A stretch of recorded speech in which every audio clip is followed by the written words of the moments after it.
Hi, I'm the Moorlander and this is Moorlander EDC. We've got some knife content. It's been a while since I've made something about, actually, or is it? I was going to say it's been a while, but I think I did. What did I do? I did the baby banter a few weeks back, so no, it's not been that long since I have made some knife content. But maybe, how about SOG knife content? So today we are here to look at the Studies and Observation Group Ultra XR, and this is the carbon graphite version. There is also a carbon gold version, which, I mean, it looks very sexy, but I don't think I'm gangster enough to carry off the gold, so I just went for the carbon version. I think the graphite version, I think it suits me a little bit more. Now what I'll do is we'll take a closer look at this. I'll turn the camera around while I'm doing that. If at any point you do enjoy this content, then please feel free to hit the like, subscribe and share. That would be amazing. If you do choose to do that, I'd certainly like at this point to say thank you for liking and subscribing and sharing. It helps out my channel a lot, especially with the YouTube algorithm. But for now, let's turn the camera around and take a closer look at this beautiful knife. So here we have the knife. We'll go through some measurements, some materials, and then we'll have a look around the knife itself. Apologies if you can hear the wind. The wind has just picked up a little bit, so yeah, I do apologise about that. Okay, so where were we? This is the this is the Ultra XR carbon graphite version. When it's open like this, it's full length from the tip of the blade all the way through to the butt here. Now I'm guessing, as far as this measurement, although I haven't triple checked this, but there is a deep carry pocket clip on here, and it does protrude maybe 2 or 3 millimeters. Even when I hold it like that, I'm trying to get this flat against the camera, and you can see that this does kind of poke out slightly. I'm guessing this measurement will be not taking in that to account, but at the end of the day, it's only a few extra millimeters. So when it is open like this, it comes in at 163 millimeters, which I'd say is probably kind of average for a pocket knife like this. When it's closed, again, not including the clip on the end, it comes in at 91 millimeters. The blade on this, now I'll give you the full blade length, which is from the end here where the ricasso meets the scales to the tip, and it comes in at 71 millimeters. Now the reason I gave you the full length is, so this is 71 millimeters. Here in the UK, if you want to carry this as a legal knife, it needs to be 3 inches or less, which is 76.4 millimeters. I do have to point out though that although this is within that 3 inches, this isn't deemed as a UK legal knife to be carried in public without good reason. And that is because SOG use their XR lock here, which means that it is classed as a locking knife.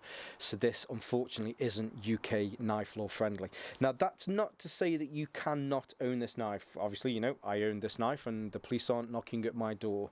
It just means if you want to carry this in public, well, really, you probably shouldn't carry this in public. And if you are carrying this in public, you need an airtight reason if you're stopped by the police to explain why you were carrying a locking knife. But to move on, so 71 millimeters for the blade length. Now usually at this, well, actually no, sorry, let's carry on. The blade stock on this is, and I'm just trying to read it off there, although I've got my notes here, so it does actually say it on here, and it's CPM S37VN. So we're actually looking at closer to, well, I say closer to, we're looking at more high-end steels here. Rather than your budget steels or even your mid-range, this is where you're then getting on to your very high-end steels. CPM S37VN is well known for being able to take a very, very sharp edge. And it does that. It means that the edge on here, which is, yeah, you can certainly shave with it. It will keep that edge for as long as possible, mainly because of the way in which this is hardened, and its ability to be able to keep that, so you'll get less rolls before you'll need to be able to then do some sort of maintenance to it. That's not to mean that you shouldn't maintain it. Obviously you should always maintain your knives, and whether it's oiling them or just stropping them. Stropping a knife every 2-3 times a week is always a good thing to do. Now I haven't done that with this, mainly because when I test the knives I want to bring you what it looks like without doing any sort of maintenance to it. I've had this now, when did I get this? I think it was before Christmas, so I've about 3 months worth now of testing, and you know, it's just a nice knife. For me though, I would say, as far as EDC is concerned, I open boxes. I get a lot of boxes from Amazon, so I'm not really using this as a heavy duty cutter. I just use it for light duties. The blade stock itself comes in at 2mm thick, which isn't particularly wide. However, with the type of steel on this, you certainly don't need to worry about bending or anything like that. You'll be able to see it has a saber clip grind. We'll have a look, compare this to some other knives as well in a moment, and as well it has some what do they call it? They call it titanium nitride coating, and that's this grey that you can see over the knife itself, which does give it some qualities to make sure that when you're using this, that you get less kind of scrapes and cuts on it. And it's just starting to rain. Now where was I? The one thing that I was gonna get onto next is the weight. This is unbelievably light. This comes in at 37 grams. I don't think I've ever owned a knife that is this light.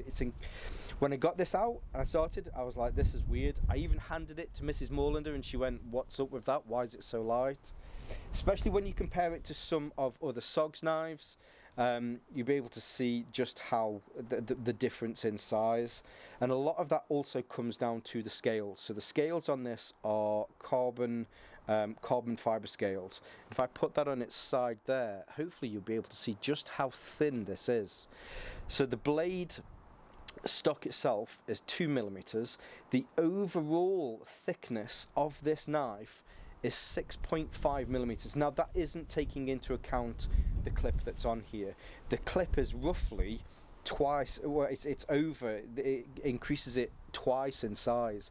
If I hold it there, you can see that the where the clip bends there is actually wider than the scales. This is the Terminus XR. If I can get this so I can just hold this right, if I can see this on camera. So the internal liners on this, you can put this knife within the internal liners. So not the scales, but the internal liners. That's the difference in just how slim this knife is. And the weight of it, as I mentioned, 34 grams. It is incredibly, incredibly light. So just to look at some of the other features on here. So as far as opening this is concerned, it's a bit different. So with the Terminus XR, you've got a thumb stud on there so that you can open it, and there's a tab on the back so that you can flip it if you want. With this one, I feel that there's a little bit more refinement to this, and especially when you look at the Studies and Observation Group website, you'll see, there's this lady, she's sat down, she's drinking expensive coffee, and she's got a nice attaché case. There's definitely a higher level of refinement with this, and although it has a very tactical looking feel to it, from the outside, the actual feel of it feels more like a gentleman's folder. It's a strange kind of duality that it's got. I don't know if anybody else has tested this and made a similar comment, but for me, it feels more like a Barlow knife. It wants to be opened with two hands. Now, you kind of can flick it. So the XR lock here is a spring lock, and what it does, so when you pull it back, it slightly pushes out the knife a little bit, which it does on this one as well, and that's just where the cam movement on the knife kind of pushes around at the bottom. So it pushes the knife out a little bit, which allows you to grab it and you can open it. Whereas with these, You can do a little bit more. You can flick it because you've got you have the thumb stud. You can also flip it, sorry, because you have the tab on the back. You don't have that with this. When you look at it from above like that, it's got a fairly square kind of profile to it. There is a thumb hole here, so if you want to, you can single-handedly open it, and to close it, it kind of drops, but it doesn't really drop. Like I say, it just wants you to, it feels like it wants you to open it with two hands, and I get that. It's nice to be able to do that. You shouldn't need to be in a rush to use a knife like this, if that kind of makes sense. But to close it again, so you pull back on the XR lock, and then that will allow you to close it, and it closes really well. There is a slight spring as it gets towards the end, so there's a spring mechanism in here that wants to drive this forward, and with the cam kind of cut on the back, you'll get to about, say, 7 o'clock, and then that will swing in for you.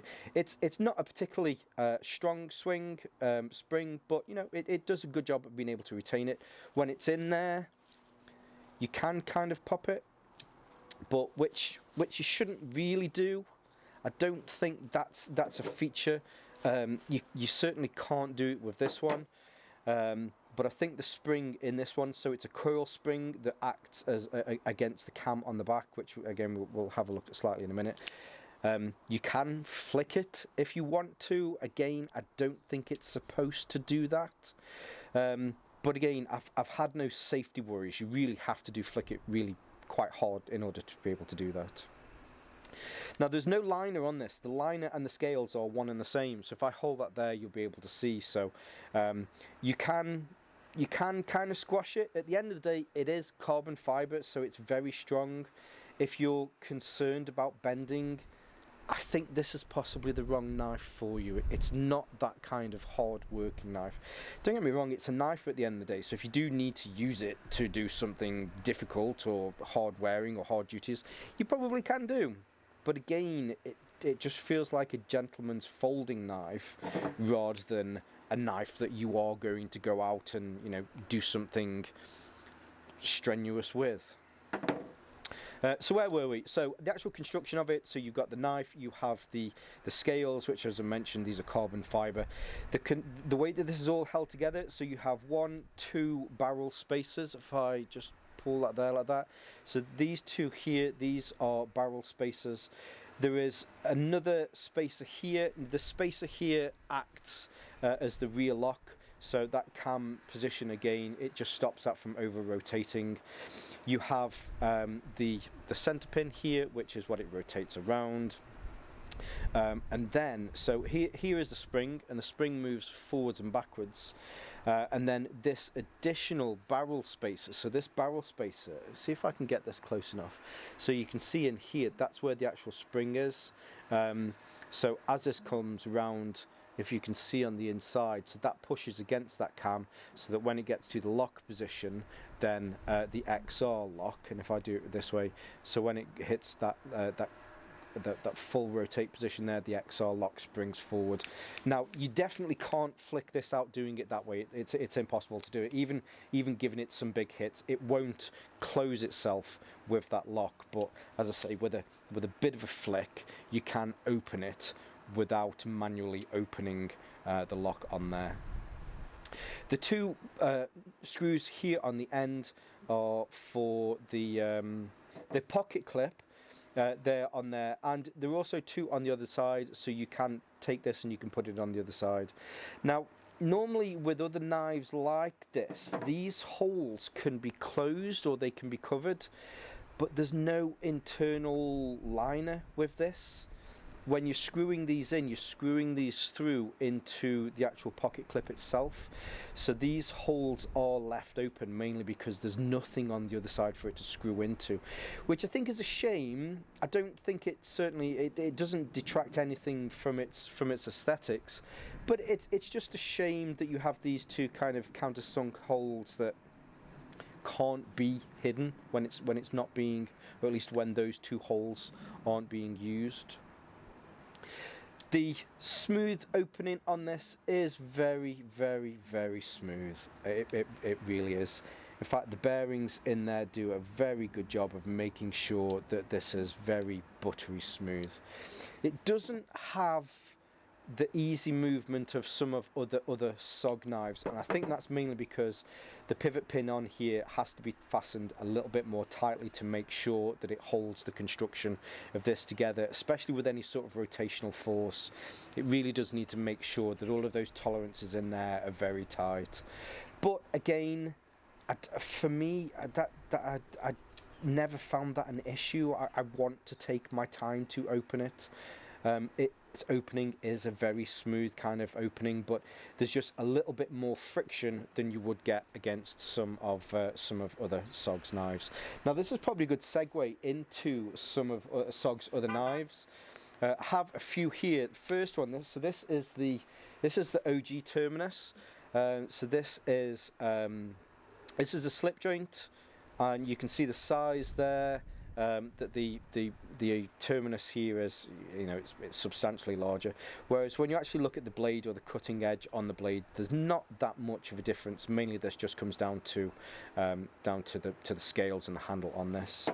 We then have the Terminus XR, which is one that I've brought in a few times here, which again, I think when you compare the Terminus and the Terminus XR pretty much are exactly the same, but then you have the Ultra XR. I think this is a very nice knife. It's an elegant knife. I really do think it's an elegant knife. Now, one of the things that they did mention, which I thought was reasonably funny, is the fact that they state that if you wanted to use the pocket clip, you could use this as a money clip. I think on the website, that lady drinking expensive coffee, she has some cards in here, and you know she's got some cash so that she can pay for her expensive coffee. Yeah, you could do it. I don't think there's enough tension on there really. However, if you wanted to, you certainly could do, and I think mainly down to the size. This is just that 6.5 millimeters that. Yeah, you could probably pull that off. I think if you wanted to rock this properly, really, you'd need just like a nice wallet. This is the bifold from Pioneer Carry. You've got a nice titanium pry bar from Gdansk EDC and a Fisher Space Pen. I think having this like this really shows that you can have a modern, minimalist, lightweight, next level kind of materials carry and be able to pull that off in a very, you know, a very suave kind of way. Now, I think the SOG Ultra XR, I almost think it's kind of got a split personality. From the outside, when you look at it, it looks like the typical kind of studies and observation group tactical style knife. But I find in the actual use of it, it feels more like a gentleman's folder. It's not a slip joint, but you kind of have to operate it like a slip joint. You have to manually open it and close it. You can kind of, you can flick it, but I think it feels like it needs to have a refined touch. It wants you to open it. It wants you to take its time to do that. I was trying to think of an analogy, and the only analogy that I can think of is, you know, when you're driving and you go for a drive, maybe it's a Sunday afternoon, you're like, let's go for a drive, and you get stuck behind an old Jag. The guy's driving the Jag, he's got his flat cap on, you can see you can see scatter cushions on the parcel shelf at the back, and he's doing 30 miles an hour in a 60 zone. Now, I'm not saying that this is a slow knife, but what I'm saying is, it's like that old chap. He's not in a rush. He doesn't have to get anywhere at a specific time. I feel this is a knife like that. If you're in a rush to be able to get something open, I don't know. I'm happy that it takes a little bit longer. But instead of that guy driving a Jag, he should be driving, I don't know, the NASA space rocket, because of the materials that are in this, the carbon, the S37, 35, sorry, VN. the XR. I'm getting all my numbers mixed up now, but yeah, the materials in this really are next level, and yeah, it's actually a very nice knife. I didn't expect it to be as refined, which sounds really horrible because I'd be like, SOG can't make refined knives, but clearly they can, and it's in this Ultra XR. Now, as usual, I'll leave. Oh, I flicked it closed then. I've never done that. You can flick it open. Yeah, I guess you can, but you shouldn't be doing that. You should be driving, flat cap on,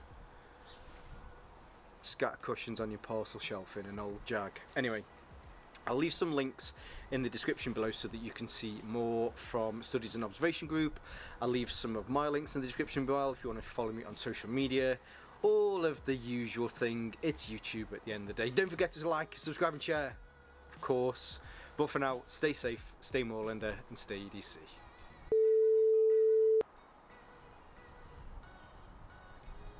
How do I sort this?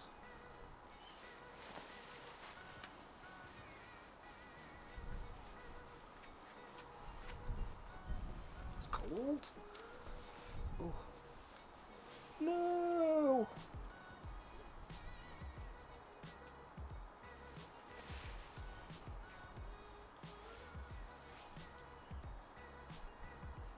Knew I'd do that, idiot.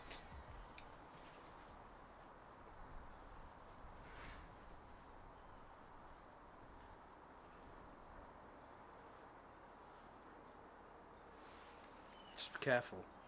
Knives are sharp.